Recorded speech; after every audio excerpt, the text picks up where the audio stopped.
போட்டியிடக்கூடிய நம்முடைய மாண்புமிகு அமைச்சர் முருகன் அவர்கள் இன்னைக்கு மத்திய அமைச்சராக இருக்கார்.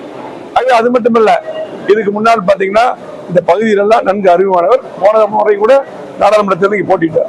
ஆகவே மக்களோட மக்களாக பழகக்கூடியவர், நல்ல அற்புதமான வேட்பாளரை நம்முடைய தலைவர்கள் கொடுத்திருக்காரு. ஆகவே இந்த தொகுதிக்கு இதுக்கு முன்னரே மிகப்பெரிய முன்னேற்றத்தை கொடுத்துருக்கிறோம். அத்திக்கடை திட்டம் நம்ம கொண்டு வந்தோம். திமுக முழுமையா முடிக்கணும், 4 வருஷத்துக்கு கழிச்சு முடிச்சோம். இன்னும் குளத்துக்கு தண்ணி போறதில்லை. திட்டம் 2 அறிவிச்சிருக்கோம். இதெல்லாம் மத்திய அரசாங்கத்தில் நிதி வாங்கி இதெல்லாம் நிறைவேற்றக்கூடிய ஒரு நல்ல வேட்பாளர் இங்க கிடைச்சிருக்காங்க.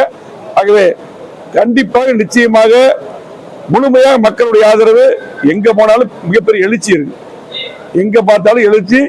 75,000 வாக்கு வித்தியாசத்துல இந்த அவனாசி தொகுதியில மாண்புமிகு முருகன் அவர்கள் வெற்றி வருது உறுதி. இங்க எதுவுமே பண்ணல, சட்டம் ஒழுங்கு சரியில்லை, பெண்களுக்கு பாதுகாப்பு இல்லை, இங்க பல்லடம் தொட்ட மாதிரி இருக்கு, அதே போல திருப்பூர் வடக்கு தொட்ட மாதிரி இருக்கு. இது பகுதியில் எல்லாம் அதிகமான கொலைகள் நடந்து கொண்டிருக்குது. காவல்துறை வேலையை செய்யறதில்லை. இதெல்லாம் மாற வேண்டும் என்றால் முருகன் வெற்றி பெற வேண்டும், எடப்பாடி முதலமைச்சர் வரணும். மக்கள் தயாராயிட்டாங்க, வெற்றி உறுதி. நம்ம ஆட்சி கடத்தில் ஆரம்பிச்ச அவினாசி அத்திக்கடல் திட்டம் அப்படின்ற இடையே தொய்வடைஞ்சு பாத்தீங்கன்னா அவினாசி பகுதிகளில் குடிநீர் தட்டுப்பாடு பயங்கரமா இருக்கு.